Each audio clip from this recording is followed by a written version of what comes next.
O'zbekiston Respublikasi davlat mustaqilligining 35 yilligi munosabati bilan yurtimiz bo'ylab bayram tadbirlari, ezgu tashabbuslar va xayriya aksiyalari o'tkazib kelinmoqda.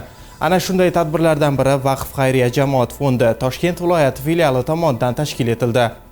Yurtimizda bayram kunlari mehr-oqibat, saxovat va insonparvarlik kabi ezgu qadriyatlar yanada keng namoyon bo'ladi. Ayniqsa ana shunday ayyomlarda jamiyatimiz ravnaqi, yurtimiz obodligi va xalqimiz farovonligi yo'lida fidokorona mehnat qilayotgan insonlarga e'tibor va ehtirom ko'rsatish ezgu an'anaga aylangan. Zero har bir ko'cha va mahallaning ozodaligi, shahar va qishloqlarimizning ko'rkam qiyofasida obodonlashtirish xizmati xodimlarining mashaqqatli mehnati mujassam. Xodimlarga bayram quvonchini ulashish hamda ularning xizmatini qadrlash inson qadrini ulug'lashning amaliy ifodasidir. Ana shunday xayrli tashabbuslardan biri Toshkent viloyatida amalga oshirilib, hududlarning obodligi va tozaligini ta'minlash yo'lida fidokorona mehnat qilayotgan obodonlashtirish xodimlariga bayram tuhfalari ulashildi.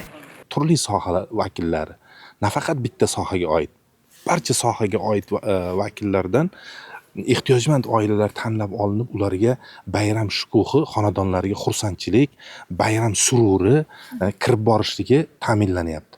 Xususan muhtaram davlatimiz rahbari tomonidan e'tibor, Vaqf xayriya jamoat fondi tomonidan olib borilayotgan ezgulik, saxovat ishlari, saxovat karvoni bugun Toshkent viloyatida ham aynan mana shu maqsad bilan juda ko'plab xayrlik ishlar amalga oshirilyapti.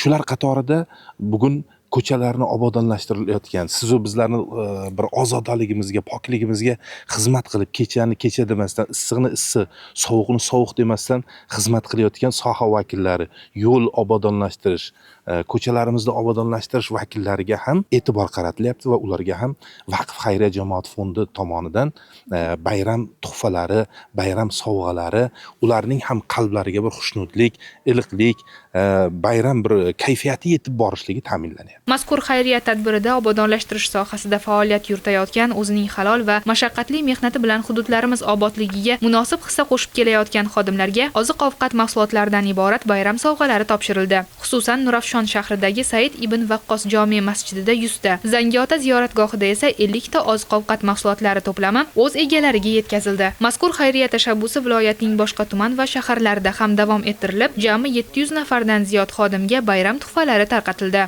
Mana bu yerga 18 yildan beri obodonda brigadir bo'lib ishlayman. Bu obodonda ishlaganimizda birimiz 2 bo'ldi. Xursandchilik bilan bayramlarda bizga mukofotlar beradi, sovg'alar beradi. Mustaqilligimiz 35 yiliga bizga sovg'a berdi. Bu uchun juda ham katta rahmat. Odamlarim mana ishlarim hammasi xursand. Prezidentimizga katta rahmat deyman. Chunki bizni vatanimizda juda ham gullab yashnashimizga juda ham katta hissa qo'shyapti. Yana ham bak mustaqilligimiz davom etsin. Vatanimiz yanada ravnaqib ketaversin. Mana men obodonlashtirishda ishlaganimga 7 yil bo'ldi. Shu sohada ishlaganimdan xursandman. Bizga bo'lgan e'tiborni juda kuchli qaratib, mana bugun mustaqilimiz 35 yilligiga juda katta sovg'alar berishyapti.